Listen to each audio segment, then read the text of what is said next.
So I got this raised garden bed this year, filled it up with soil and just decided to throw some stuff in here and see what happens. Got some Cajun bells going right there. There's 4 of them. Got some big Bertha bell poppers in here. They're starting to come. But check out this Hungarian wax pepper. Very similar looking to a banana pepper.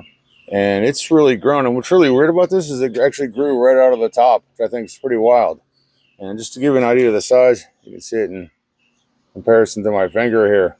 So if you wanted to, these actually go from yellow to orange to red, and the heat index increases on it. I think the Scoville heat index on this is like 2,500 to 15,000. So it's in the jalapeno range, but it can get hotter if you let it ripen all the way till it turns red.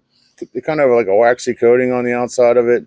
I could actually pick this and eat this right now if I wanted to, and it's mild form. And you know, these things are great for salads and recipes. Or if you wanted to swap out a different type of pepper for a jalapeno, you could use these. And they taste great, fun to grow, easy to grow. Look at that. There it is, Hungarian wax pepper.